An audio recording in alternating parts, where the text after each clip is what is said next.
Šis vārds nav priekš visiem. Lūdzu par to, lai Dievs parāda, vai tas ir tev. Dievs man ilgu laiku runā par to, ka pazudušais, izšķērdīgais vīrs gatavojas iet cauri sodam. Sods ķers šo vīrieti. Šie ir tie vīri, kas aicināti būt vīri, kas dzīvo pasaulē neapdomīgu dzīvi. Jo tu esi viena no tām, kas stāv un tic par savu mīlestības stāstu, ka nākat kopā un tu zini, ka viņš ir pazudis. Vēlas iet savu ceļu bez Dieva. Tu stāvi par viņu ticībā, tad šis vārds ir priekš tevis. Viņš drīz ies cauri sodam, ne tikai viņš, bet arī viņa māte ies cauri sodam. Ne visiem, bet kādiem mātes arī ies cauri sodam. Šie vīri aicināti būt vīri, darīt darbu. Sods ķers kādus no tiem, un iemesls, kāpēc ķers sods, ir tāpēc, ka viņš ir pazudušais, izšķērdīgais, dara, ko grib, ārā pasaulē. Dievs ir jau runājis ar daudziem no šiem vīriem. Dievs nespēlējas. Šie vīri zina savu pozīciju, bet dara, ko grib, ignorē Dieva norādījumus. Nāks sods. Arī viņa māte nāk zem soda, jo kavē Dieva gribu, kad nāk laulība. Dažas mātes šiem vīriešiem spēlē lielu lomu viņu dzīvēs. Viņa zina, ka to, ko dara, ir nepareizi. Viņa māte zina, atbalsta savu dēlu, tur, kur viņš dara nepareizi. Daudzas no viņām domā, ka dēli ir faktiski vīri viņām. Viņa atļauj noteiktām lietām ieņemt vietu ar dēlu savām sautīgām vēlmēm, jo viņai nav vīra vai vīrieša, un tāpēc domā, ka dēls ir vīrietis viņai. Daudzas saviem dēliem čukst ausīs par to, ko nevajadzētu čukstēt, pat tad, kad nāk sieviete, ar ko vīrietis precās. Viņa zina, kas tu esi. Ja tu esi sieva, tad viņa māte tevi negrib, jo tu aizvieto viņu. Viņa negrib, lai tu iekāp vietā, kurā viņa tagad atrodas. Dievs izņem ārā vīra māti no tavas vietas, no ceļa. Dievs atdalīs tavu vīru no viņa mātes. Kāda māte var piedzīvot arī nāvi? Lūdzu, lai notiek Dieva griba. Šīs laulības nav par mums.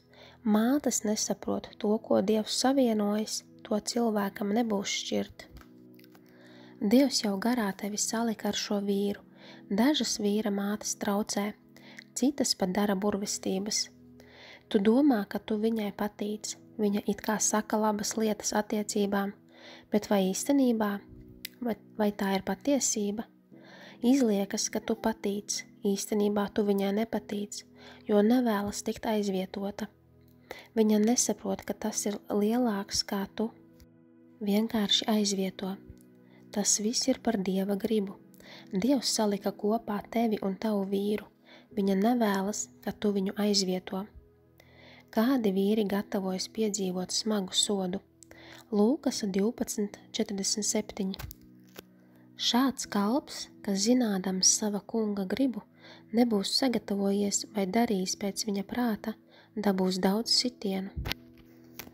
Šie vīrieši zina, ka dzīvo nepareizi, dumpojas pret Dieva gribu, zina, kāda loma jāspēlē, jo Dievs runāja ar viņiem, bet dara to, ko grib darīt.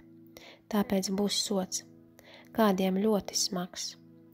Dievs ir teicis, lai pārstāj dzīvot dzīvi, kādu dzīvo, un ir aicinājis uz kaut ko citu, bet ignorē Dievu. Tāpēc Dievs izraisa atdalīšanos starp viņa māti un viņu, lai tev un tavam vīram var būt romantiskas attiecības. Dievs zināja, ka tā tas izspēlēsies. Viņa māte traucē, viņa atsakās atlaist savu dēlu. Viņa vēlas turēties pie sava dēla dēļ savām sautīgām vēlmēm. Viņa neļauj dēlam būt vīrietim.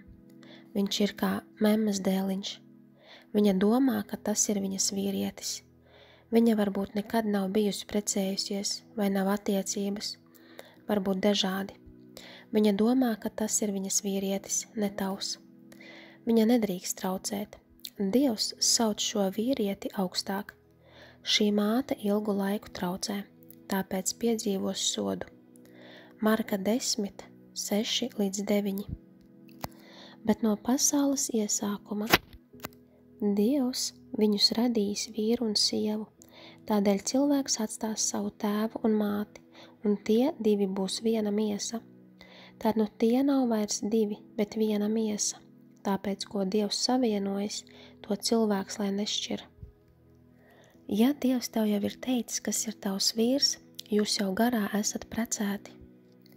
Viņa māte to nesaprot, viņa zina, kas tu esi, skatās uz tevi kā uz draudu.